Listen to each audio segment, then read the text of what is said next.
amar putusan mengadili dalam eksepsi, menolak eksepsi termohon dan eksepsi pihak terkait untuk seluruhnya. Dalam pokok permohonan, menolak permohonan pemohon untuk seluruhnya.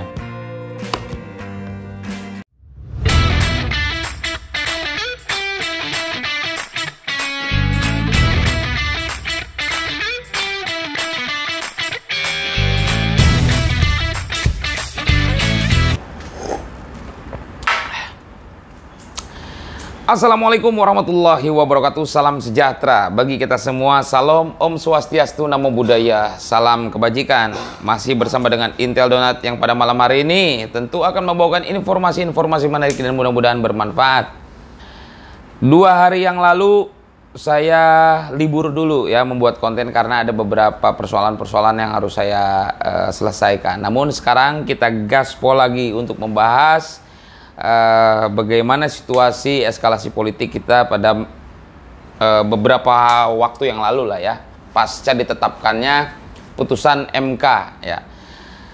Kita tahu Mahkamah Konstitusi baru saja mengeluarkan putusan ya untuk menolak gugatan dari paslon 01 dan 03. Ini cukup luar biasa karena ini cukup mencengangkan ya. Hal tersebut kemudian menimbulkan banyak sekali kontroversi. Tentu karena berbagai elemen masyarakat tidak menghendaki adanya atau keluarnya putusan-putusan tersebut. Nah, kalau kita melihat dari beberapa hal dalam proses peradilan yang ada di Mahkamah Konstitusi, dari 8 hakim ya, dari 8 hakim tersebut 3 menerima dan 5 lagi menolak. Nah, ini yang menjadi persoalan kita. Kita akan membagi ya, mengklasifikasikan dari beberapa hakim tersebut. Ada hakim yang pikirannya progresif dan moderat. Ada juga hakim yang pemikirannya masih konservatif, terlalu prosedural, terlalu kalkulasi, memperhitungkan kalkulasi, sehingga kalau kita lihat MK itu bukan Mahkamah Konstitusi tetapi Mahkamah Kalkulator, di mana yang menjadi esensi dari proses peradilan dan putusan itu menitik beratkan pada menghitung angka-angka, dan ini menjadi salah satu ciri dari demokrasi liberal. Sedangkan yang kita anut hari ini adalah demokrasi Pancasila, di mana keadilan yang harus kita putuskan itu adalah keadilan yang substantif ya, keadilan yang substantif, bukan hanya persoalan angka-angka gitu. Dari 8 hakim, 3 hakim bersikap progresif, 3 hakim mengakui adanya kecurangan-kecurangan yang dilakukan oleh salah satu paslon ya, dan 5 hakim lainnya tidak mengakui. Nah, ini yang menjadi bahan perdebatan. Yang sangat menarik dari proses peradilan ini, di mana proses peradilan yang cukup pendek ini ya, dari sengketa pemilu ini yang sangat pendek prosesnya dan waktunya, itu dibatasi oleh jumlah saksi.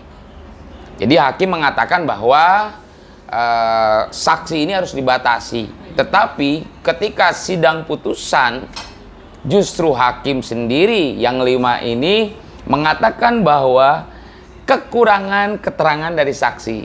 Ya, ini kan kontradiktif satu sama lain. Dan sedangkan 3 hakim lainnya mengatakan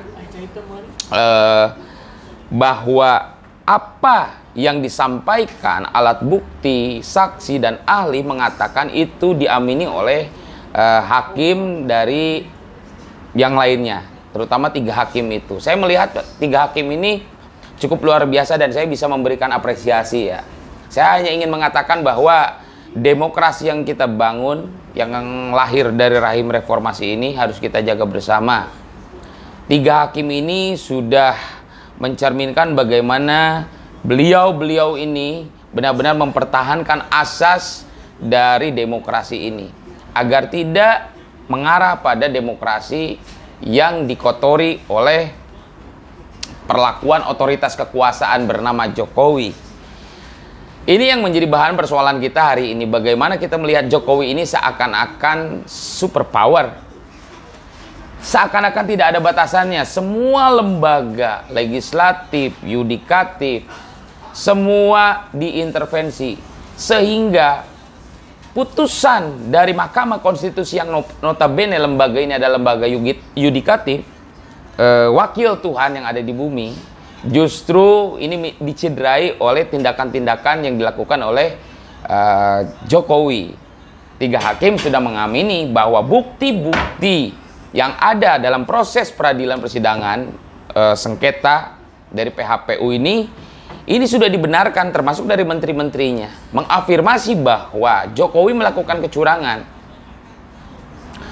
Jokowi ya dalam mengeluarkan keputusan-keputusan untuk melakukan atau program-program sembako ini tentu tidak berdasarkan aturan, karena belum ada aturan tertulis dari secara linear ya, hierarkis. Itu tidak ada aturan dikeluarkan oleh sang presiden sebagai kelembagaan pada menteri-menterinya.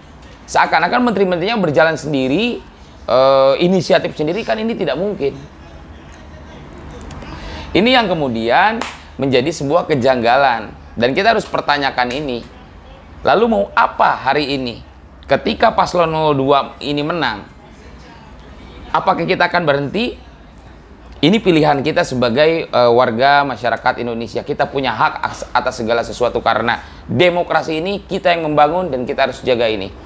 Kita jaga jangan sampai ada satupun kekuatan yang mengatasnamakan otoritas kekuasaan untuk menubruk aturan-aturan dan juga menubruk konstitusi kita. Yang notabene konstitusi ini dibangun dan lahir dari rahim reformasi.